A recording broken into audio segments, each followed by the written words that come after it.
Okay, I'll give you a brief history. Three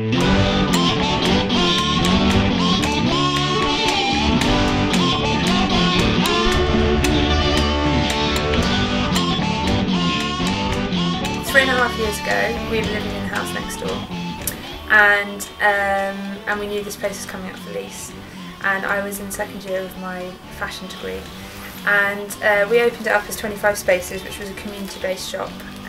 So anyone that lived in the postcode in LS6 who made something by hand could bring it in, and we sold it for them.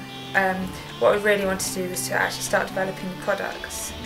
We did all of the management and retail up to that point. So after a year of running 25 Spaces as a shop, we turned it into workshops, and Antiform as a fashion label has been developing for 2.5 years ever since then. I met Liz about 4 years ago, and she had a shop opposite the university, and I asked her if she could sell some of my handmade bags for me. I ended up doing a little bit of graffiti for her on the outside wall. Since then she's asked me to do some illustration work for her. Since I've finished uni, which is coming up to 3 years I think, I've only done illustration. That's primarily what I do now. But yeah, I enjoyed the course, it was okay, a bit wishy-washy, you know, why not? Right, my name's Becky. There's that one. I've got Becky too. The only reason I kind of came about all of this was, first of all, we saw it because we used to live on the road opposite,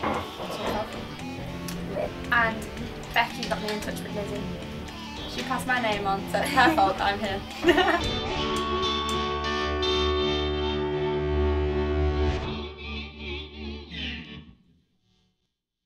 I think that they're very quirky clothes that are created by Antiform. They're definitely a very edgy look, very kind of streetwear. Some of it's kind of quite rave fashion, quite underground, but it's really cool. It's an idea of having something that's, you know, got a kind of timeless style to a certain extent, that's really wearable and practical in a lot of ways, like lots of really deep pockets that you can put stuff into, high necks like on coats to keep you warm, like stretchy materials so that you know, you don't feel constricted whenever you wear them. So there's a lot of practicality as well in the items, but that they've also just got that sort of difference that if you want to be fashionable, if you want to stand out, then these are definitely the kind of clothes you want to wear. And that's also why Liz's stuff's so good, because her actual clothes are fun and they are stylish and they're quite unique without having to exploit anyone. I think it's completely different to lots of other companies, because it's much more free and I don't know, fun, and every single one is different. You're never gonna see another person wearing exactly the same dresses. Even if it's been made the same style, someone else has probably sewn it slightly differently. And in different fabric. There's like this one, right? No one will ever have that dress again once it's been bought, because you're never going to get the same you're never going to get the same stuff. So it will have to be different the next time it's made. It's not, you can't, there isn't many people that do that.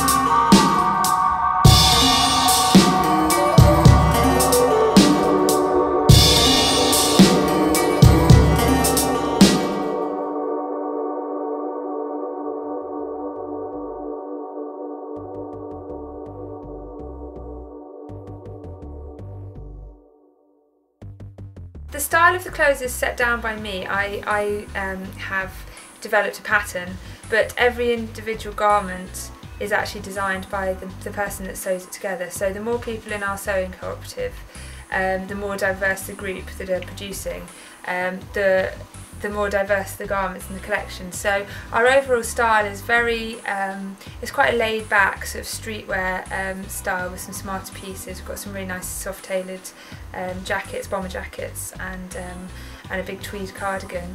And then we've got some fantastic semi-structured trousers, which are really strong and directional in terms of fashion.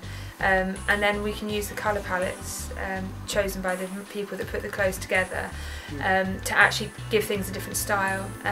They're very trans-seasonal. You know, we provide clothes all year round from the main collection. When I first met Lizzie and her clothes, I really liked them. They were really wacky and not outrageous, but quite like punk. And I think they were more for sort of late teens sort of market. And it's been quite interesting whilst working with her how they've sort of grown up a bit. And I can, for now, it's sort of like, when I first saw them, there'd be something that I'd love to have worn when I was 16, but I wouldn't wear now. Now this new range is more something that I'd enjoy to wear now. So I think now she's got this fun vibe, but that it's a lot more commercial and accessible. Yeah, they're really beautiful pieces. They're really well made and yeah, really interesting cuts, which I think is lovely. This is the third season she's photographing, so she's seen things really evolve, and that's happened because I've opened the project up to other people. I think if I had kept it really small and closed in a more of a sort of traditional way that designers do, I think it wouldn't have developed and kind of blossomed. And that's just been inviting people in, potential customers through the clothes exchange. We have big trying on events, and you know, people have worked alongside us developing samples. I've just been there as a facilitator. I've been guiding it the best I can and keeping it within the confines of the factory machinery we have available, and you know, making things that we can sell at a realistic price point. But it's a sort of a big organic kind of design process that we've been using.